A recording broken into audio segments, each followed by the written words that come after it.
scandal continues to shake Poland. Tusk decided to finish off his opponents from the right and justice. Let me remind you that in 2025, Poland will elect a president. It was quite doubtful, even in 2020, that Duda would take this position without interference. However, COVID restrictions at that time played into the hands of Kaczynski's protege. Tusk played his trump card. The visa scandal, which surfaced on the eve of the parliamentary elections, has not been shelved. New details have been revealed.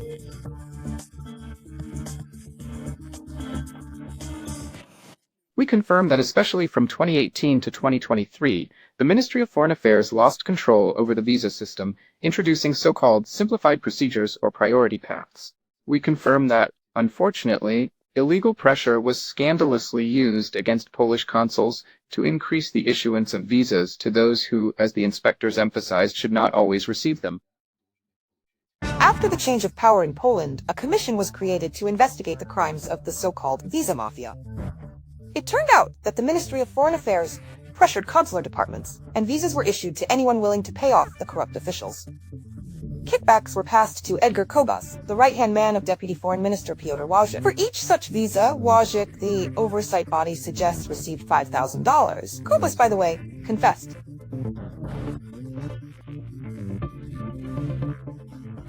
Unfortunately, the assessment is unequivocal and negative regarding the issuance of visas from 2018 to 2023. During this period, we dealt with the issuance of visas in a non-transparent and corrupt manner. Many roots of this corruption scheme stem from Polish consular institutions, where pre-stamped documents could be bought, with only a name needing to be filled in, as reported by Polish media. In other cases, consulates issued visas for money in a simplified manner. One of the episodes, multiple visas were issued to Indians who used them to travel to Mexico but wanted to enter the USA. Some visa applicants allegedly posed as a Bollywood film crew.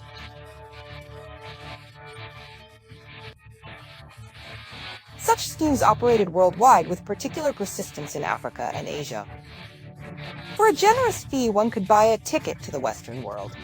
For migrants, Poland is just a point on a long route, and the internet is full of videos where migrants shared their experiences and instructed how to also obtain a Polish visa and for a bribe. Polish diplomatic missions during the rule of law and justice issued 366,000 visas to citizens of Asian countries.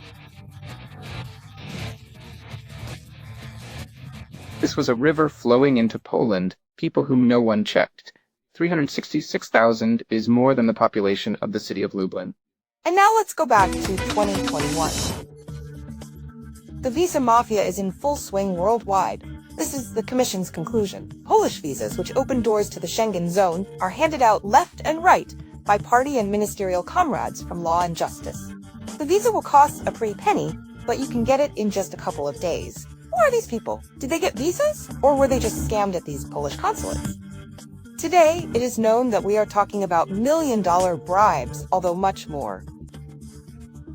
With one hand, the pious government issues visas to almost 400,000 migrants.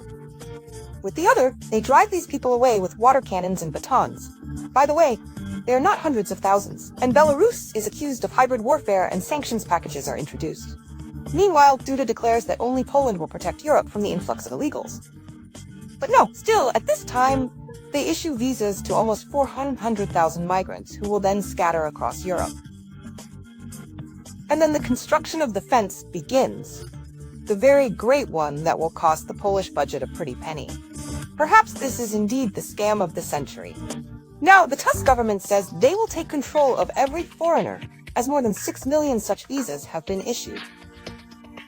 Belarusian fugitives, who are also very much wanted to be shaken up in connection with the corruption scandal, are also under great threat. Obviously, we don't know who was let into the country. Even worse. About 1,800 visas were issued to IT specialists from Russia and Belarus. And of course, also without any special checks. These people are already here, and may be performing their tasks. This obviously poses some threat to Poland's security. We really don't know exactly where they are, where these IT specialists are employed. Are they in Poland or perhaps already in the European Union, because now they have the right to do so if such visas were issued to them? The question is, what can those who came from Belarus give to Poland? What benefit to the economy? This concerns political puppets who were brought in trunks and forest paths through Ukraine.